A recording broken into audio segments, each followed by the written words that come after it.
കാര്യം പറഞ്ഞാലും ഒന്നാമനായിട്ട് മഹാനായ അബൂബക്കർ സിദ്ദീഖ് റളിയല്ലാഹു തആല അൻഹു ഒരിക്കൽ അല്ലാഹുവിന്റെ പ്രവാചകൻ അവിടുന്ന് സുബഹി നമസ്കാരം കഴിഞ്ഞു. ഇശാ നമസ്കാരമല്ല, ളുഹർ നമസ്കാരമല്ല, സുബഹി നമസ്കാരം കഴിഞ്ഞിട്ട് അല്ലാഹുവിന്റെ പ്രവാചകൻ അവിടുന്ന് തന്റെ സ്വഹാബത്തിന്റെ എതിരെ തിരിഞ്ഞിരുന്നു. എന്നിട്ട് അല്ലാഹുവിന്റെ റസൂൽ അവിടുന്ന് ചോദിക്കുകയാ, സഹാബത്തിനറിയാ സുബഹി കഴിഞ്ഞിട്ട് പ്രവാചകൻ തിരിച്ചിരിക്കാറുണ്ട്, എന്നിട്ട് അവിടുന്ന് നസീഹത്തുകൾ കൊടുക്കാറുണ്ട്, പല കാര്യങ്ങളും പ്രവാചകൻ അവിടുന്ന് ചോദിക്കാറുണ്ട്. സുബഹി നമസ്കരിച്ചിട്ട് മസ്ജിദ് നബവിയിലെ തന്റെ മുന്നിലിരിക്കുന്ന സ്വഹാബത്തിനോട് അല്ലാഹുവിന്റെ റസൂൽ ചോദിക്കുന്നു, സ്വഹാബാ മൻ അസ്ബഹ മിൻകും യൗമുസ്സായിം. അല്ലാഹുവിന്റെ പ്രവാചകൻ ചോദിച്ചു, നിങ്ങളിൽ ആരാണ് ഇന്ന് നോമ്പ് പിടിച്ചിട്ടുള്ളത്? നിങ്ങളിൽ ആരാണ് ഇന്ന് നോമ്പുകാരായിട്ടുള്ളത്? എന്റെ പ്രിയപ്പെട്ട സഹോദരങ്ങളെ, സഹാബത്ത് മുഴുവനും മിണ്ടാതെ ഇരിക്കുകയാ. എല്ലാവരും ഉമർ ഇബ്നുൽ ഖത്താബ് ഉണ്ട്, ഉസ്മാൻ റളിയല്ലാഹു തആല അൻഹു, അലി റളിയല്ലാഹു തആല അൻഹു, എല്ലാ സഹാബാക്കളും ഉണ്ട്. അല്ലാഹുവിന്റെ റസൂൽ ചോദിച്ചു, നിങ്ങളിൽ ആരാണ് നോമ്പുകാരായിട്ടുള്ളത്?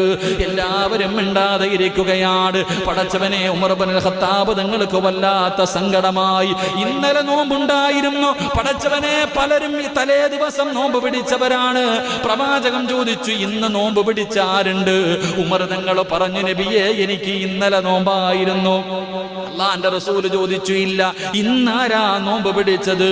എല്ലാവരും മിണ്ടാതെ ഇരിക്കുമ്പോ മഹാനായ സയ്യിദുനാ അബൂബക്കർ സിദ്ദീഖ് റളിയല്ലാഹു തആല അൻഹു പറയുന്നു, നഅം യാ റസൂലല്ലാഹ്, എനിക്കിന്ന് നോമ്പാണ് നബിയേ, എനിക്കിന്ന് നോമ്പാണ് നബിയേ.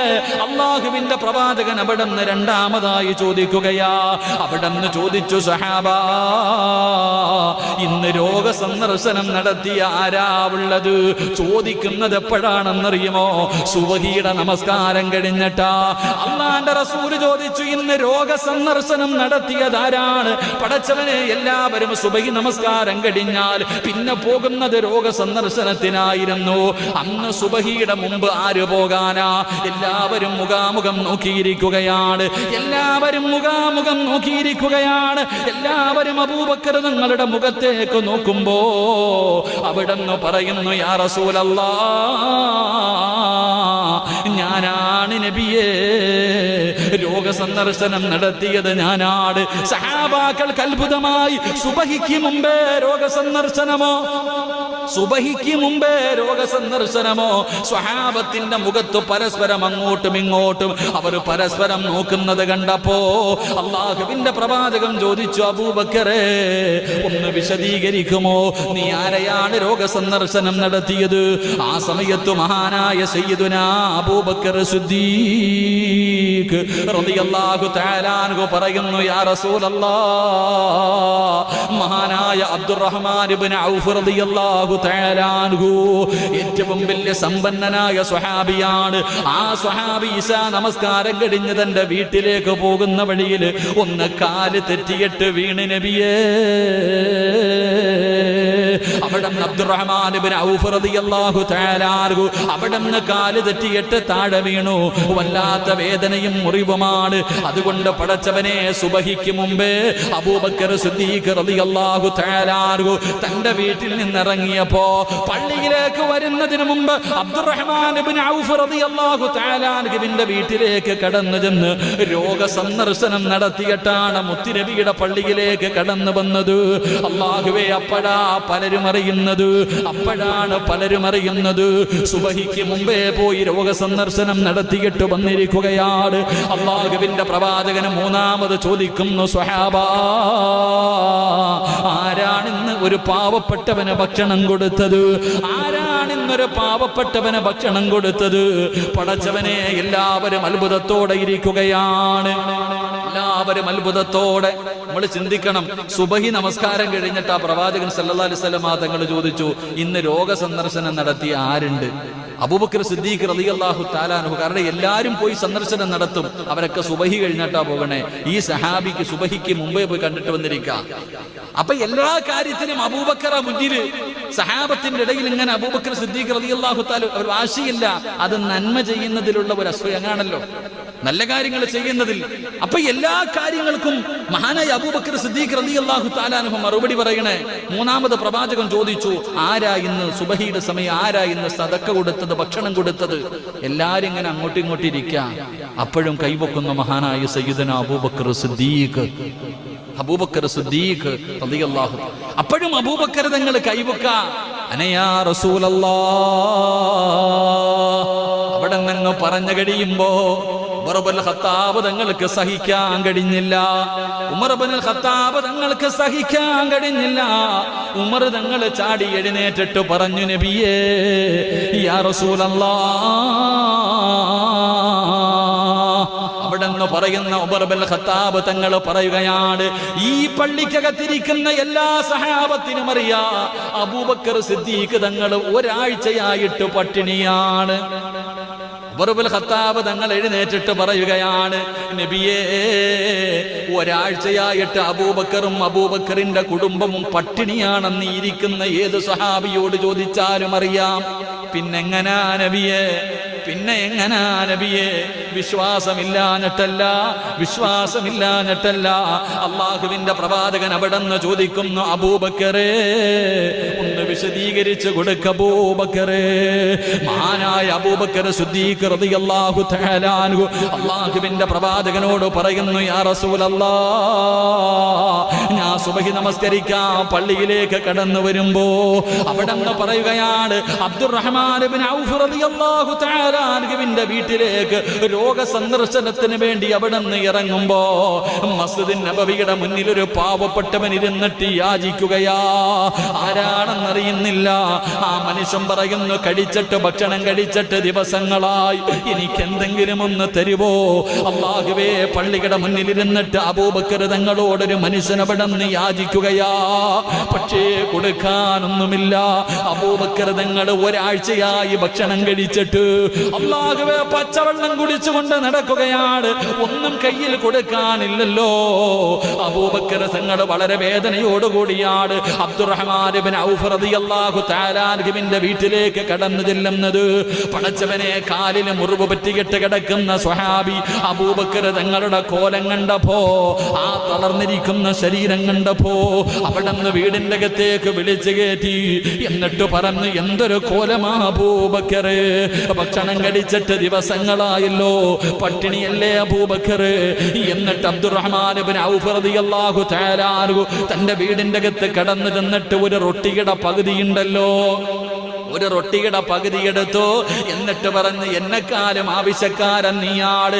ഭക്ഷണം കഴിച്ചിട്ട് ഒരാഴ്ചയായല്ലോ, എന്തെങ്കിലും കഴിക്കെന്ന് പറഞ്ഞ് അബൂബക്കർ തങ്ങളുടെ കയ്യിൽ ഒരു റൊട്ടി വെച്ച് കൊടുത്തപ്പോ, ഒരു റൊട്ടിയുടെ പകുതി വെച്ച് കൊടുത്തപ്പോ അബൂബക്കർ സിദ്ദീഖ് റളിയല്ലാഹു തആല അൻഹു ആ ഭക്ഷണം എടുത്തിട്ട് തന്റെ മടിയിലിരിക്കുന്ന തന്റെ വസ്ത്രത്തിന്റെ അടിയിലേക്ക് ഇങ്ങനെ ചുരുട്ടി വെക്കുകയാണ്. അബ്ദുറഹ്മാൻ ഇബ്നു ഔഫ് തങ്ങൾ ചോദിക്കുകയാ, എന്റെ വീട്ടിലിരുന്ന് ഭക്ഷണം കഴിക്കാൻ ലജ്ജയാണോ അബൂബക്കറേ? ഞാൻ നന്നാ കഴിക്കത്തില്ലേ? ഞാൻ തന്നാ നീ ഭക്ഷണം കഴിക്കത്തില്ലേ? എന്തേ കഴിക്കാത്തതെന്ന് ചോദിക്കുമ്പോ അബൂബക്കർ തങ്ങൾ പറയുകയാ, വരുന്ന വഴിയിൽ പള്ളിയുടെ മുന്നിൽ ഇരുന്നു കൊണ്ടൊരു പാവപ്പെട്ടവൻ എന്റെ മുന്നിൽ കൈനീട്ടിയിട്ട് യാചിച്ചു. കൊടുക്കാൻ എന്റെ കയ്യിലൊന്നുമില്ലായിരുന്നു, ഇത് അവന് കൊടുക്കാനുള്ളതാണ്. പടച്ചവരെ, ഇറങ്ങി ഓടുകയാ അബൂബക്കർ സിദ്ദീഖ് തങ്ങള് അബ്ദുറഹ്മാൻ ഇബ്നു ഔഫ് റളിയല്ലാഹു തആല അൻഹുവിന്റെ വീട്ടിൽ നിന്ന് ഇറങ്ങി ഓടുകയാണ്. പടച്ചവനെ, ഓടിച്ചെന്നിട്ട് പള്ളിയുടെ വെളിയിലിരിക്കുന്ന പാവപ്പെട്ടവന്റെ കയ്യിലേക്ക് അവിടെ നിന്ന് കഥാ കഴിക്കാനുള്ള ഭക്ഷണമായി അവിടെ നിന്ന് കിട്ടിയ ആ റൊട്ടിയുടെ പകുതി വെച്ച് കൊടുത്തെന്ന് അള്ളാഹുവിന്റെ പ്രവാചകനോട് അവിടെ നിന്ന് പറയുമ്പോ സഹാബത്ത് മുഴുവനും അത്ഭുതപ്പെട്ടു പോയി. എല്ലാരും പരാജയപ്പെട്ടു പോയി. എല്ലാവരും അബൂബക്കറിന്റെ ഈമാനിന്റെ മുന്നിൽ പരാജയപ്പെട്ടു പോയി. എന്റെ പ്രിയമുള്ളവരെ, അബൂബക്കർ സിദ്ദീഖ് തങ്ങളങ്ങനാട്. പടച്ചവനെ, അബൂബക്കർ ജീവിക്കുന്നത് തന്നെ മുത്തുനബിക്ക് വേണ്ടിയായിരുന്നു. വല്ലാത്ത സ്നേഹമായിരുന്നു. ഒരു കാര്യത്തിലും പടച്ചവനെ മുന്നോട്ടില്ലായിരുന്നു. എല്ലാ കാര്യങ്ങളിലും മുന്നിൽ നിൽക്കാൻ പടച്ച റബ്ബേ ദീനിന് വേണ്ടി ചോദിച്ചു കഴിഞ്ഞാൽ ഏതൊരു കാര്യത്തിന് വേണ്ടി ചോദിച്ചാലും മഹാനായ സയ്യിദുനാ അബൂബക്കർ സിദ്ദീഖ് റളിയല്ലാഹു തആല തോറ്റു കൊടുക്കാൻ തയ്യാറായി ഉണ്ടായിരുന്നില്ല. ഏത് കാര്യത്തിലാണെങ്കിലും എൻ്റെ പ്രിയപ്പെട്ട സഹോദരങ്ങളെ, സദക്കയുടെ കാര്യം തന്നെ നിങ്ങൾ ചിന്തിച്ചു നോക്ക്. മഹാനായ പ്രവാചകൻ സല്ലല്ലാഹു അലൈഹി വസല്ലമ തങ്ങൾ മക്കയിൽ നിന്നും മദീനയിലേക്ക് ഹിജ്റ പോകുമ്പോൾ തന്റെ സമ്പാദ്യം മുഴുവൻ എടുത്തിട്ട് വെച്ചിരിക്കുക. പ്രവാചകൻ സല്ലല്ലാഹു അലൈഹി വസല്ലമ തങ്ങളുടെ കയ്യിൽ തന്റെ സർവ്വ സമ്പാദ്യവും കൊണ്ടുപോയിട്ട് പ്രവാചകൻ കൊടുത്തു. ഒന്നുമില്ല, വീട്ടിലൊന്നുമില്ല. അബൂബക്കർ സിദ്ദീഖ് റളിയല്ലാഹു തആല അൻഹുവിന്റെ പിതാവ് അബൂ ഖുഹാഫ മുസ്ലിമായിട്ടില്ല. അബൂ ഖുഹാഫ അവിടുന്ന് മുസ്ലിമായിട്ടില്ല. അബൂബക്കർ എല്ലാം കൊണ്ടുപോയി കൊടുത്തെന്നറിഞ്ഞപ്പോ വളരെ ദേഷ്യത്തോടു കൂടി വീട്ടിൽ കയറി വന്നു. ആയിഷ ബീവി റളിയല്ലാഹു തആല അൻഹ, അസ്മാ റളിയല്ലാഹു തആല രണ്ടുപേരും വീട്ടിലുണ്ട്, ഭാര്യയും മകളും. വീട്ടിൽ കയറി വന്നിട്ട് ചോദിക്കുക, മരുമോളോട് ചോദിച്ചു, എല്ലാം കൊണ്ടുപോയില്ലേ? എല്ലാം കൊണ്ടുപോയവൻ, നിങ്ങൾക്കൊന്നും വെച്ചിട്ടില്ലേ? എല്ലാം കൊണ്ടുപോയില്ലേ? ആ സമയത്ത് എന്റെ പ്രിയപ്പെട്ട സഹോദരങ്ങളെ, അബൂബക്കർ സിദ്ദീഖ് റളിയല്ലാഹു തആല അൻഹുവിന്റെ ഭാര്യയും മകളും കൂടെ ഒരു സഞ്ചി എടുത്തിട്ട് കാണിച്ചു കൊടുത്തു. ഇതാ ഇത്ര ഇവിടെ വെച്ചിട്ടാ പോയെ. ഒരു സഞ്ചി ഇങ്ങനെ എടുത്തിട്ട് പറയാ, എല്ലാം ഒന്നും കൊണ്ടുപോയില്ല, ഞങ്ങൾക്ക് ഇത്രയും തന്നിട്ടാ പോയെ. എന്തായിരുന്നു അതിനകത്ത്? കല്ലായിരുന്നു എന്ന് ചരിത്രം പഠിപ്പിക്കുന്നു. അല്ലാഹു ഈമാൻ തരുമാറാകട്ടെ. എടുത്തിങ്ങനെ കാണിച്ചിട്ട് പറയുന്നുണ്ട്, ഇത്ര ഇവിടെ വെച്ചു, എല്ലാം ഒന്നും കൊണ്ടുപോയില്ല, ഈ കാണുന്ന സഞ്ചി ഇവിടെ വെച്ചിട്ടാ പോയെ. അദ്ദേഹം നോക്കിയപ്പോൾ വിചാരിച്ചു പൈസയാണെന്ന്. ചരൽക്കല്ലുകൾ വാരിയിട്ടിരുന്നു, അതായിരുന്നു അവരുടെ മക്കള്. അല്ലാഹു ഈമാൻ തരുമാറാകട്ടെ. അബൂബക്കർ സിദ്ദീഖ് റളിയല്ലാഹു തആല അൻഹുവിന്റെ ഭാര്യയും മകളും അങ്ങനെ ആയിരുന്നു. നമ്മുടെ ആണെങ്കിലും സ്വന്തം പെറ്റതള്ളക്ക് 500 രൂപ കൊടുത്താൽ അവിടെ അടിയാ. സ്വന്തം ഭാര്യ കൂടപ്പുറപ്പുകൾക്ക് കൊടുത്താൽ അവിടെയും വഴക്കും ബഹളവും. ഇപ്പൊ ഇനി പള്ളിയുടെ പണി നടക്കുന്ന എന്തെങ്കിലുമൊക്കെ കൊടുക്കാൻ വീട്ടിൽ പോയിട്ട് പറയാ, അമിന ഉസ്താദിന്റെ പ്രസംഗം കേട്ടപ്പോഴത്തേക്ക് ആ മൗലിദിനുള്ള ചീരടി ഞാൻ കൊടുക്കാന്ന് പറഞ്ഞു. ഈ ലോക്ക്ഡൌണിന്റെ സമയത്ത് മനുഷ്യന് ജോലിയും കൂലിയില്ല, ചോദിക്കണേ ഇല്ലേപ്പാ, അങ്ങനല്ലേ? എന്തെല്ലാം വെടികൊണ്ട പോലെ ഇരിക്കണേ. അതന്നെ നിങ്ങൾ പറഞ്ഞ ഞാൻ നിഷേധിക്കൂ? വീട്ടിൽ കയറി ചെന്നിട്ട് പറഞ്ഞു നോക്ക്, പള്ളിയുടെ പണിക്ക് വേണ്ടി ഞാനൊരു 5000 രൂപ കൊടുത്തു. അപ്പൊ പെണ്ണുമ്പിള്ള ആദ്യം ചോദിക്കുക, ജോലിയും കൂലിയും ഒന്നുമില്ല, ആകെ പ്രതിസന്ധിയായി, ഈ സമയത്താണോ കൊടുക്കണേ? എന്നാൽ ചില പെണ്ണുങ്ങൾ പറയും, അൽഹംദുലില്ലാ, നല്ലത് പള്ളിക്കല്ലേ കൊടുത്തേ, അള്ളാഹു ബർക്കത്ത് ചെയ്യുമാറാകട്ടെ, ദുആ ചെയ്യും, അള്ളാഹു നമ്മുടെ ഭാര്യമാരെ അങ്ങനെ ആക്കി തരുമാറാകട്ടെ. അവിടുന്ന് അമ്മായപ്പം വന്നിട്ട് ചോദിക്കുക, ഭർത്താവ് മൊത്തവും ദീനിന് കൊടുത്തില്ലേ, മുഹമ്മദിന് കൊണ്ടുപോയില്ലേ, നിനക്കൊന്നും വെച്ചില്ലേ എന്ന് ചോദിച്ചപ്പോ ചാക്കിനകത്ത് കല്ല് നിറച്ച സഞ്ചി എടുത്ത് കാണിച്ചിട്ട് പറയാ, ഇത്ര ഇവിടെ വെച്ചിട്ടാ പോയി, എല്ലാം കൊണ്ടുപോയില്ല. അതായിരുന്നു അന്നത്തെ പെണ്ണുങ്ങൾ. ഇന്നത്തെ പെണ്ണുങ്ങളുടെ കാര്യം പുതിയ നിയമം വരുന്നു. ഇനി പെൺകുട്ടികൾക്ക് കല്യാണം കഴിക്കണമെങ്കിൽ 21 വയസ്സ്. അൽഹംദുലില്ലാ, അല്ലാഹു ഈമാൻ തരുമാറാകട്ടെ. 8ന്റെ പണി എന്ന് പറഞ്ഞാൽ ഇതാ, 8ന്റെ പണി അങ്ങനല്ലേ?